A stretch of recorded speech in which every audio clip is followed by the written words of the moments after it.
He's a two-time World Series champ with the Reds and a two-time National League MVP. He's a Hall of Famer, the greatest catcher ever. Johnny Bench joining us on the program. And Johnny is going to be auctioning off his personal collection of Hall of Fame items. And he's auctioning off everything but his Hall of Fame ring. He'll be using the auction proceeds to help his three young sons with their education. HuntAuctions.com for more information. Johnny joins us now. What should I buy, Johnny? Ooh. Okay. No, I mean, I not like it. everything is going. I mean, this is the Legends ring. Let's see. Okay. I got this one. Here we go. There we go. Okay. That's a Legends ring. Living legend. All right. When I die, you can have this. This Hall of Fame ring and the Bob Uecker bobblehead. The Harry Doyle bobblehead. Harriet, signed by Harry Doyle himself. Now that's off limits. That totally. Are you serious? Would you sell any of your stuff right there in front of you? No, I would not. Why now? I don't know. We've been trying to plan and everything else. I've got 14-year-old and 11-year-old sons. Sooner or later, college is going to be coming up. They're going to be wanting to be going to certain colleges and certain opportunities are going to come to them. And I got my oldest son through Boston University at a great expense, and I made $2.2 million in my entire career. So that's about 2 weeks worth of work now in the major leagues. And you need the money to do it, and you want them the best for them. And so many people tell stories about, and I know Bob Gibson was talking about at one time his family was arguing over who got what, I want that, no, I want this, and then I've had just friends of mine call and said, I can tell you the drama that goes on at when somebody tries to divide something up, whether it be antiques, whether it be art, whether it be no, mom wanted me to have that. And then I've had families that are destroyed. They're separated, but I want them to have a great opportunity. And let's face it, where are all this? Some of it's been in the museum in Binger, but a lot of it's in boxes and safe deposit boxes. And it's a good opportunity for me. We've been exploring it for a while. It's been a thought, and I think it's going to be a great opportunity to provide them with a future. What will be the toughest item to part with?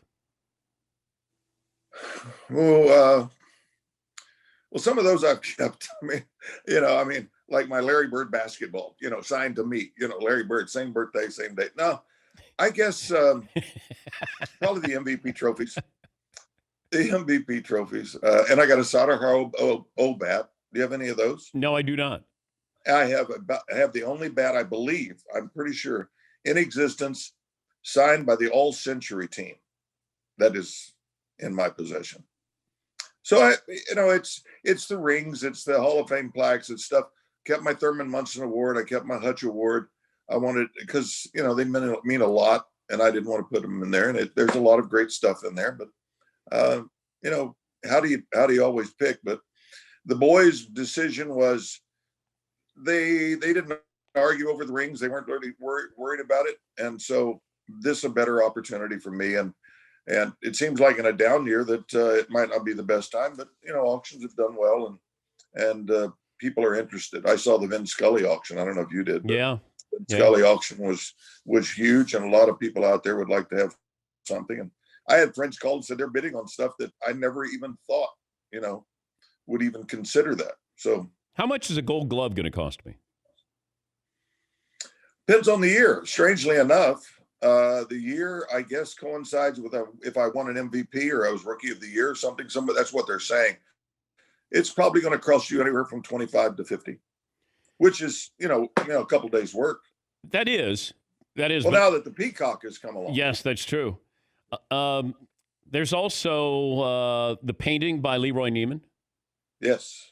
Famous Leroy Neiman painting there. I think there's a reserve on that at 50. 50K? And you have quite a collection of Leroy Neimans, from what I hear. I have a couple of them in here. Yeah, absolutely. But they're nudes of me. Hey, how about an even trade? I'll give you a nude Leroy Neiman for the Leroy Neiman of you. All right, it's fair. I don't need a nude Leroy Neiman of him. Oh, no, it's me. It's me nude by Leroy Neiman. Without the Danettes, right? No, they're not they're not involved in it. But if I walk into your house How long does it take before I realize what you do for a living? This is the office that my son put together. Okay. There's a lot of This is stuff in there. So, I mean, I do a lot of stuff with Hope for the Warriors. I do some charity work, obviously. Here's a cool thing. Bob Hope, when I went with him and then the Airborne, this is pretty cool. This is a roast, the Johnny Bench roast. Bob Hope was the MC. That's all we could get that day. The All Century team. How about this one? Now, this is really cool. My assistant got this signed for me. I hope it's not a reflection. But this is me on the steps of Cooperstown, right outside the back. Yeah. There's all of the Hall of Famers in attendance, and my assistant got them all to sign it. How many Hall of Famers you got there? I'm going to say 35 to 40. Who was the best storyteller when you guys got together at the Hall of Fame? Strangely enough, I'd love to listen to George Brett. He's one of my favorite people. He's one of my favorite people. George is a stud, man, and he always laughs when he tells the story, but he remembers it. He's so, you know him. I mean, Yes. yeah, that's, but it's so vivid, and everything's still in where they did it. And different people see things in different ways. You see this and they see it differently, and they pull it out and they stretch it out and everything else. I mean, there was nothing like doing that. And I love this, strangely enough, I don't know if it's strange, Gaylord Perry sits in the lobby of the Otesaga Hotel, and I sit there and listen to the stories and just roar, because he, the things that he does and the positions and everything else, it's really cool, and fun is the new guys, Pedro Martinez and the Big Hurt, man. There's some fun stuff, and I'm going to need a lot of fun coming up after the past, but as past a few Did weeks. you care if a pitcher was loading up a pitch? Like Gaylord Perry threw a spitball. Nolan Ryan is alleged to have cut the ball, or somebody would doctor the ball. What? Did you care if a pitcher was doing that? Well, I would just say, so if I knew he had it loaded, I would look for it. Then if I waited for the drop to hit it. But I don't know if you ever told you a story about Jim Maloney decided he was going to load them up. He said, "John, we're going to load them up. I think I'm going to load some up." Because this is when Phil Regan and William and Gaylord were, loading them up. He said, "I think we better have a sign." I said, "You throw it, I'll catch it." Well, 2 strikes, 2 outs. In the first inning, he throws one. I don't touch it. It hits me right on top of the toe. Second inning, 2 outs, 2 strikes. He throws it again, hits me on top of the shin guard, and bounces back to him. And I walked out and I said, "We're going to have a signal." I never took my eyes off of him again, ever. How do you load it up, though? How do you load it up? Well, it's just a little Vaseline behind the ear. Okay. Gaylord used to do, when they told him he couldn't do it anymore, he would take his thumb on his brow up here. And so he never looked, no, he didn't touch his fingers. He just loaded it right there. And then when he put it back down, he just put his fingers on it, boom, right here. So I never took my eyes off it. We're in Forbes Field, and somebody in the dugout, the manager hollered at me, and I looked in the dugout, and then I thought, "Oh, did he load? Did he give me the sign?" He threw this thing. It started here, and it dropped so hard, I barely caught leather on it right there. Hit me in the cup, broke it in 7 places, and that was the last time, needless to say, that he ever loaded it up. So he's Johnny Bench. You can check out all the auction items from his Hall of Fame career. You can see everything on display at huntauctions.com for information. I did think about you the other night when I'm watching the World Series, and when Kevin Cash goes out to take out Blake Snell, and I wondered what role the catcher can play there. Now, you were established. You were one of the best players in the game. Do you think the catcher could have played a role to say, look, he's still got bite, he's got velocity, these guys aren't catching up to anything? Because he went out with a predetermined, all right, you gave up a hit, Mookie's up, I'm taking you out. Like there was no wiggle room there. Yeah, that was the matchup, and that was the hardest thing to describe, but it was Mookie. Any other player, any other batter, I don't think he takes him out. I think the analytics are so big a part of this game right now that that's a commitment to do it, but it has to be a thing. And some managers like Sparky never wanted the pitcher to lose a game. They never wanted him to be the losing pitcher if he pitched that well. I had such a rapport with Sparky that I would look over in the dugout, and he knew when I looked at him that he needed to get somebody warmed up. I would come in off the field and I said, get somebody up, and we could do that.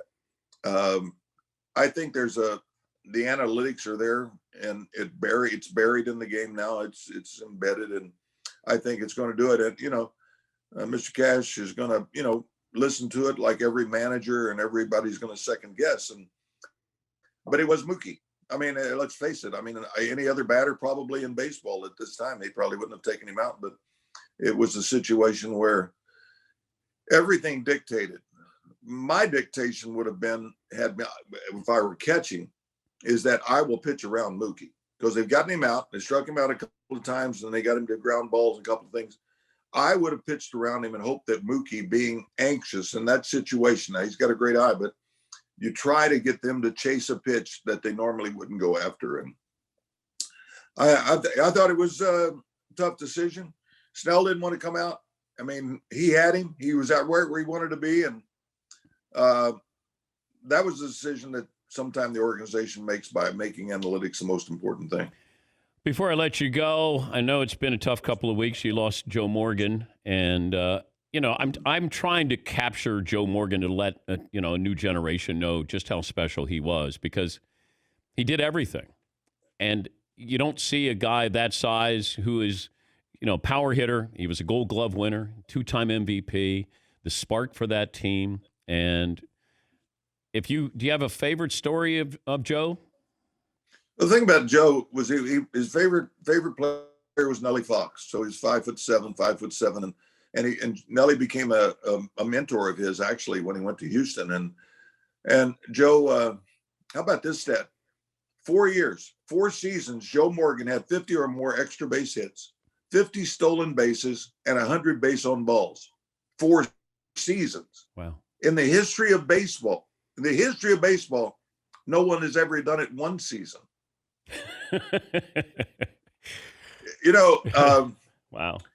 He was the kind of guy, and if an infielder no infielder is supposed to talk to the pitcher. I nothing. They didn't know what to say, didn't know what to do.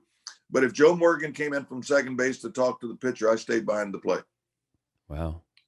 Because we seem to be on the same vibe. I mean, I think sometimes we were just, brothers at one time in our lives, in spiritual and mental, and he knew the game.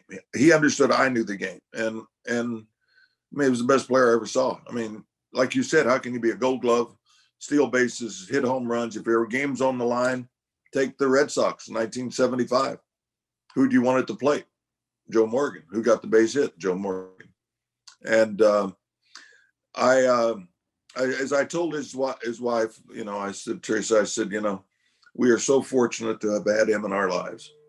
Some people never get to experience the greatness and the friendship and the love that people can have for each other. So, it's been tough. I'm telling you, Joe, Tom, and all the others. And Al Kaline was such a dear man. I mean, so I appreciate you give me an opportunity to talk about him, man. He was the heart and soul.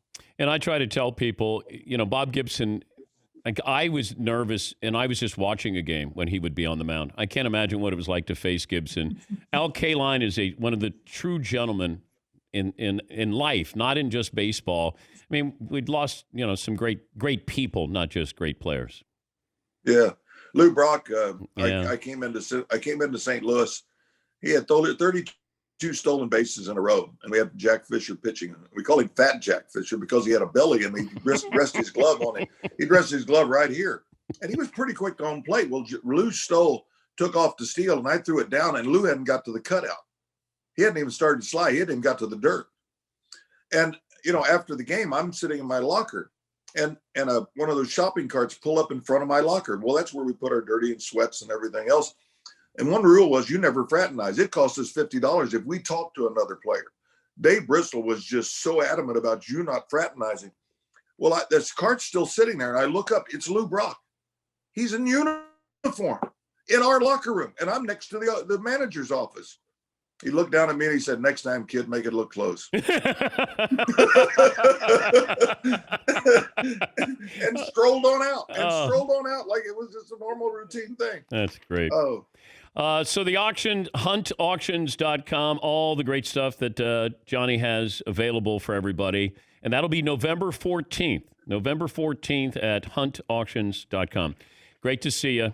And yeah, it's going to be live in Louisville, Kentucky at the Louisville Slugger Museum, of where I'm a living legend. Of course you are. Yeah. Just don't die, because then you're no longer a living legend. I hadn't thought of that. Although I am standing over here with Mays, Koufax, and Aaron as the living legend, so that's pretty good. How often did you face Koufax? Never. He retired in 66. And your first year was 68? I came up the end of 67. 67. Yeah, when I was 19. Well, lucky for you didn't have to face Koufax. Oh, I owned him. You would have, right? You would have, I'm sure. Right. Thank you, bud. All right, Bill. That's Johnny Bench, Hall of Famer.